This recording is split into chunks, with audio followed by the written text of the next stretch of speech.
But you will know that Rachel Reeves, the Chancellor, is busy ordering the civil service to cut its expenditure, rampant expenditure, in a bid to save £2 billion a year.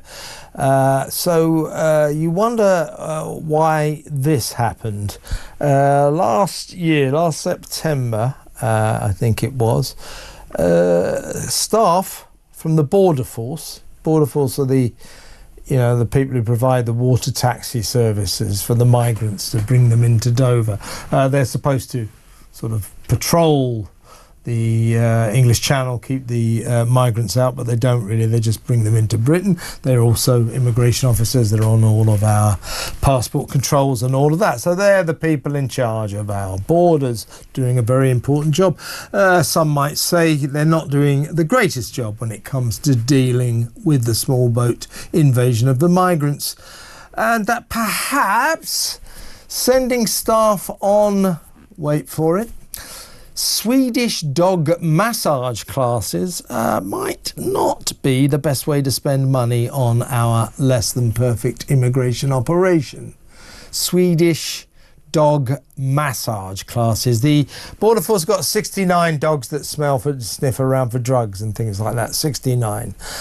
So they spent over £1,000 sending staff on a course where they learn how to give their dogs Swedish massages, which are full body 40-minute massages to help loosen stiff, sore, tight muscles and improve comfort levels for the dog's sense of well-being. Now, I'm a big dog lover. I'm all sort of for welfare of our canine friends, but I'm not sure if I want my tax money spent in this way. Now, there's an organisation that does a lot of good work monitoring how our tax money is spent. It's called the TaxPayers Alliance. And from the TaxPayers Alliance, a warm welcome to William Yarwood. Swedish dog massages, William. Is that what we signed up for? Oh, good evening, Kev. Thanks for having me on the show, man. Yeah, well, do you know what, Kev? These dogs are living probably better than me and you. I don't remember the last time I had a Swedish massage. Do you? But look, I mean, if the Home Office really wanted to spend this kind of money, they could have just done a big pile of £10 notes, put outside the Home Office and set up on fire. I mean, that would probably have the same kind of effect, wouldn't it? Yeah. That would probably have the same kind of effect. But yeah, I mean, it's a funny story, but it actually isn't funny considering the state of our borders. I mean, we've had a record day for migrant crossings. I think over 700 just today. I mean, that's a crazy number of people. I mean, I think about all the joy they're going to be having in taxpayer-funded migrant hotels and all the spending money they're going to get each week. I mean, I think the cost of housing an illegal migrant now has dramatically increased over the last 4 years to now £42,000 a year. That's more than the average worker earns in the UK, and they pay taxes, while this lot obviously don't.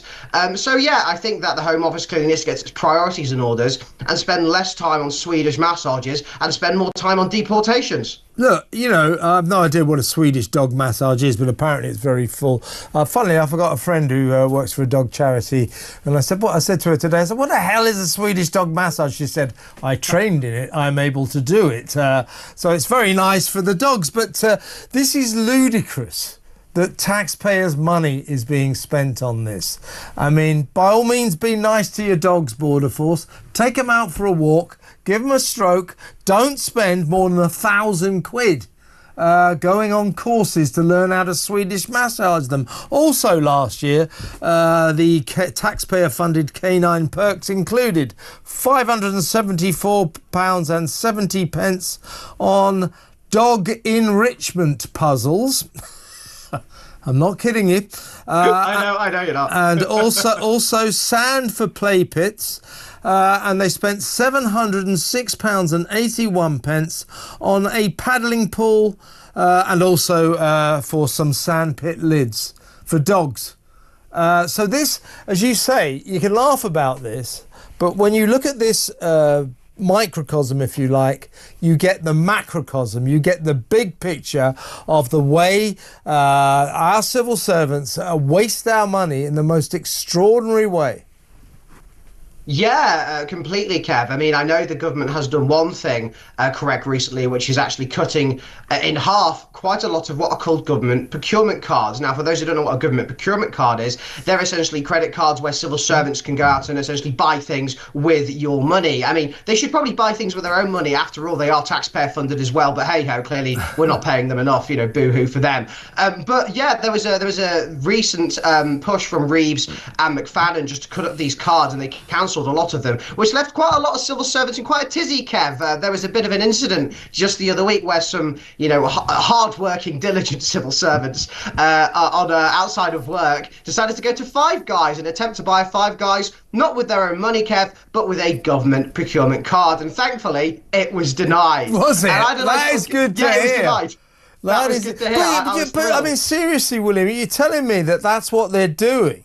They're taking their government-issued credit cards that the government pays the bills for. In fact, we do, taxpayers, and they're going to buy Five Guys with them. That's not what they were intended for, is it?